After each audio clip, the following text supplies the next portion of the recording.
আসসালামু আলাইকুম। শুরুতেই জানিয়ে দিব এখনকার গুরুত্বপূর্ণ সংবাদ শিরোনাম।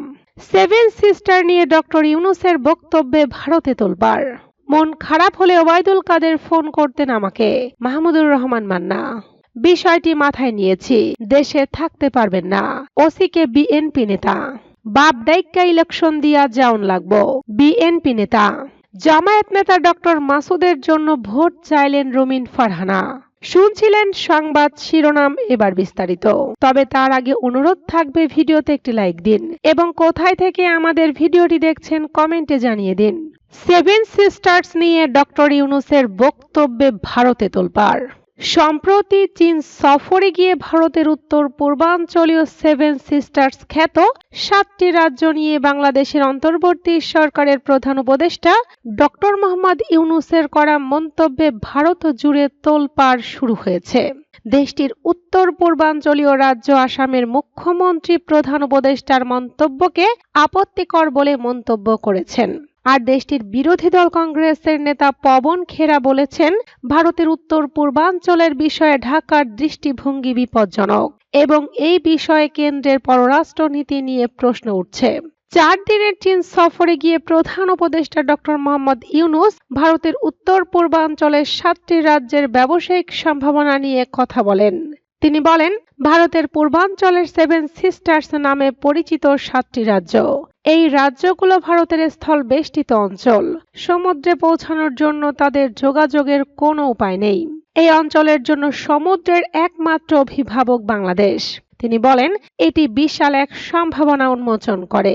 এটি চীনা অর্থনীতির একটি সম্প্রসারণও হতে পারে। ডক্টর মোহাম্মদ ইউনূসের এই মন্তব্য নিয়ে ভারতের রাজনীতিবিদ, সাবেক আমলা ও নীতি নির্ধারকদের মাঝে ব্যাপক তোলপাড় শুরু হয়েছে। এমনকি বিষয়টি নিয়ে এখন পর্যন্ত দিল্লি আনুষ্ঠানিকভাবে কোনো প্রতিক্রিয়া না জানালেও ভারতের প্রধানমন্ত্রী নরেন্দ্র মোদীর অর্থনীতি বিষয়ক উপদেষ্টা পরিষদের সদস্য সঞ্জীব সান্যাল প্রকাশ্যে কথা বলেছেন। আসামের মুখ্যমন্ত্রী হিমন্ত বিশ্ব শর্মা ডক্টর ইউনূসের মন্তব্যের সমালোচনা করে বলেছেন, ভারতের অন্যান্য অংশের সঙ্গে উত্তর পূর্বাঞ্চলকে সংযুক্ত করার জন্য আরও শক্তিশালী রেল ও সড়ক নেটওয়ার্ক গড়ে তোলা জরুরি। তিনি বলেছেন, ভারতের উত্তর পূর্বের 7টি রাজ্যকে ল্যান্ডলকড এবং বাংলাদেশকে সমুদ্রের একমাত্র অভিভাবক হিসেবে উল্লেখ করে বাংলাদেশের অন্তর্বর্তীকালীন সরকারের প্রধান উপদেষ্টার এই মন্তব্য আপত্তিজনক এবং অত্যন্ত নিন্দনীয়। এই মন্তব্য ভারতের কৌশলগত চিকেন স্নেক করিডর নিয়ে দীর্ঘদিনের দুর্বলতার ন্যারেটিভিটিকেই তুলে ধরে। ভারতের চিকেন স্নেক খ্যাত করিডরটি পশ্চিমবঙ্গের শিলিগুড়ির এক প্রান্তে অবস্থিত, যা ওই অঞ্চলটিকে ভারতের অন্যান্য অংশের সঙ্গে সংযুক্ত করেছে। চিকেন স্নেক খ্যাত করিডরের এই প্রান্তে নেপাল, বাংলাদেশ এবং ভুটানেরও অবস্থান রয়েছে। বিশ্ব শর্মা বলেন, ঐতিহাসিকভাবে এমনকি ভারতের অভ্যন্তরীণ বিভিন্ন গোষ্ঠী ও মূল ভূখণ্ড থেকে উত্তর পূর্বকে বিচ্ছিন্ন করার জন্য এই গুরুত্বপূর্ণ করিডরটি বিচ্ছিন্ন করার কথা বলছে। সুতরাং চিকেন স্নেক করিডরের নিচে এবং চারপাশে আরও শক্তিশালী রেলপথ এবং সড়ক নেটওয়ার্ক গড়ে তোলা জরুরি হয়ে পড়েছে।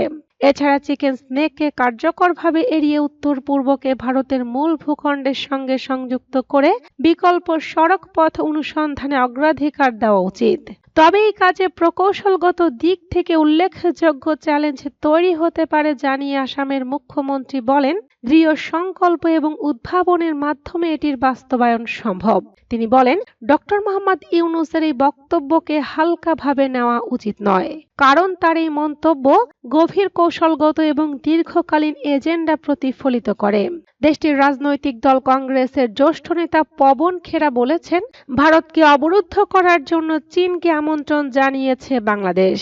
আমাদের উত্তর পূর্বের নিরাপত্তার জন্য বাংলাদেশ সরকারের দৃষ্টিভঙ্গি অত্যন্ত বিপজ্জনক। কেন্দ্রীয় সরকার মণিপুরকে দেখছে না এবং চীন অরুণাচল প্রদেশে একটি গ্রাম প্রতিষ্ঠা করেছে। আমাদের পররাষ্ট্রনীতি এমন এক শোচনীয় পর্যায়ে রয়েছে যে যার বাংলাদেশ সৃষ্টির জন্য আমরা প্রধান ভূমিকা পালন করেছি।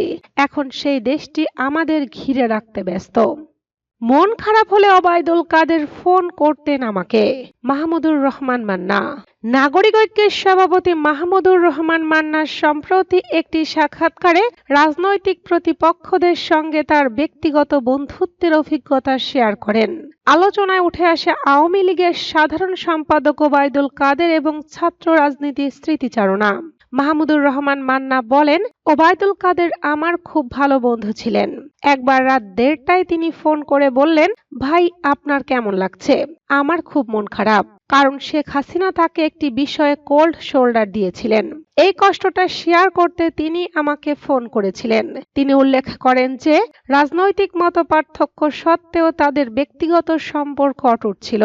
1970-এর দশকের ছাত্র রাজনীতির স্মৃতিচারণ করতে গিয়ে মান্না বলেন, আমি মুজিববাদী ছাত্রলীগ থেকে বেরিয়ে জাসদে যোগ দিয়েছিলাম।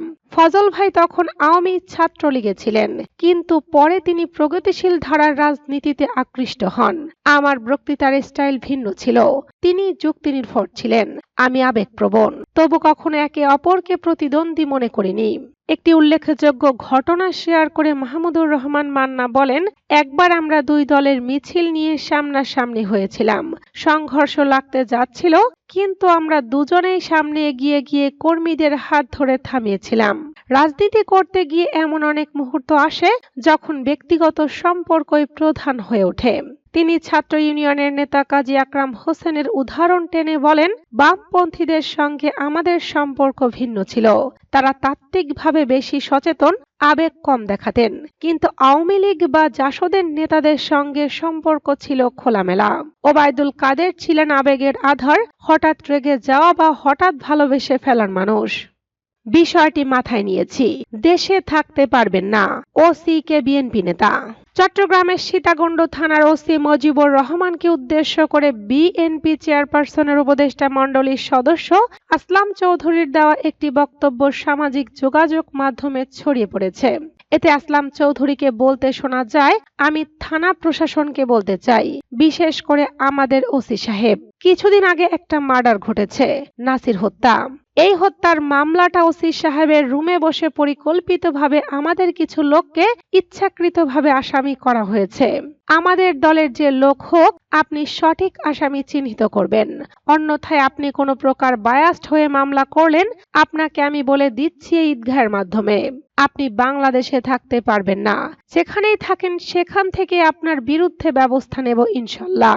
তিনি বলেন, এই ছেলেগুলো বিগত অনেক সময় আমার সঙ্গে জেলে কাটিয়েছে। হ্যাঁ, তাদের অনেক ছোটখাটো অপকর্ম আছে, কয়েকজনের অনেক অপকর্ম আছে। আমি জানি তাদের এই অপকর্মগুলো, এরকম সিরিয়াস কোনো অপকর্ম তাদের নেই।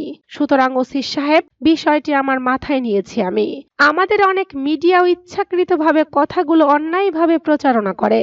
সোমবার সীতাকুণ্ড সরকারি আদর্শ উচ্চ বিদ্যালয় মাঠে ঈদের নামাজ আদায় করেন বিএনপি নেতা আসলাম চৌধুরী। এ সময় মুসল্লিদের উদ্দেশ্যে বক্তব্য দেন তিনি। বক্তব্যের এক পর্যায়ে এসব কথা বলেন তিনি। বাপ ডাইকা ইলেকশন দিয়া যাওন লাগবো, বিএনপি নেতা। জাতীয় সংসদ নির্বাচন প্রসঙ্গে বিএনপির চেয়ারপারসন বেগম খালেদা জিয়ার উপদেষ্টা অ্যাডভোকেট ফজলুর রহমান বলেছেন, এরা ইলেকশন দিবে আজকে, কালকে, পরশু, ঘুরাইয়া ঘাড়াইয়া যাতে ইলেকশন না দেওয়ান লাগে, কিন্তু ইলেকশন লাগবো। ফজলুর রহমান যদি জীবিত থাকে, বাপ ডাইকা বাংলাদেশে ইলেকশনটা দিয়া যাওন লাগবো। মঙ্গলবার কিশোরগঞ্জের ইটনা উপজেলার মৃগা ইউনিয়নের আনন্দবাজারে ঈদ পরবর্তী পথসভায় প্রধান অতিথির বক্তব্যে এসব কথা বলেন তিনি। অ্যাডভোকেট ফজলুর রহমান বলেন, বাপ ডাইকা নির্বাচন দেওন লাগবো, আমাকে গুলি করে মারবেন, আমার আল্লাহ আছে, আল্লাহ ইচ্ছা করলে আমাকে রক্ষা করতে পারে, পারে না 500 গুলিও আমার বুকে লাগতে না পারে, আমার আল্লাহ আছে, আমি সত্য কথা বলবই। বিএনপি চেয়ারপারসন বেগম খালেদা জিয়ার উপদেষ্টা বলেন, মুক্তিযুদ্ধের জন্য এদেশের 30 লাখ লোক জীবন দিয়েছিল, 2 লাখ মা বোন ইজ্জত দিয়েছিল। এই গ্রামটা বিশেষ করে হিন্দু সমাজের।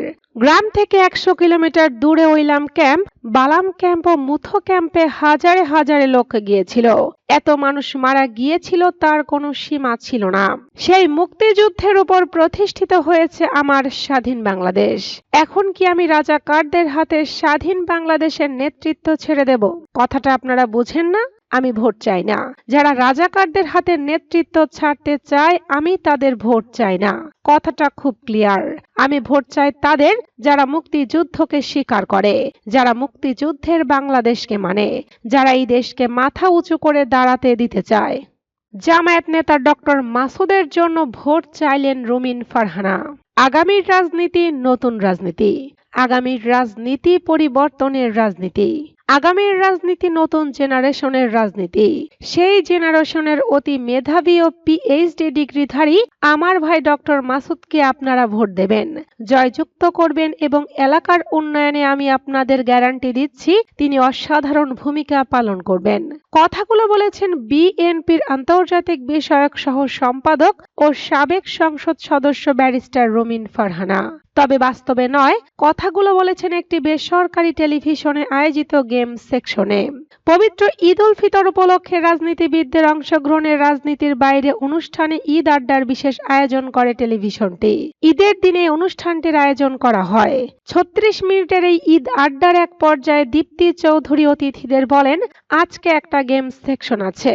গেমটা হচ্ছে একজন যদি আরেকজনের নির্বাচনী ক্যাম্পেইনে অংশ নেন তাহলে কিভাবে প্রচারণা করবেন সেটি এখানে করে দেখাতে হবে। কোন অতিথি কার নির্বাচনী প্রচারণা করবেন সেটি উপস্থাপক দীপ্তি চৌধুরী ঠিক করে দেন। এরই অংশ হিসেবে ডক্টর শফিকুল ইসলাম মাসুদের পক্ষে নির্বাচনী প্রচারণায় অংশ নেন ব্যারিস্টার রুমিন ফারহানা। ব্যারিস্টার রুমিনের এমন প্রচারণা শুনে প্রতিক্রিয়া ডক্টর শফিকুল ইসলাম মাসুদ বলেন, এবার জিতে গেছি শিওর, এবার আমার বিজয় আল্লাহ ছাড়া কেউ ঠেকাতে পারবে না ইনশাল্লাহ। ডক্টর মাসুদের সঙ্গে সুর মিলিয়ে ব্যারিস্টার রুমিনও বলেন ইনশাল্লাহ।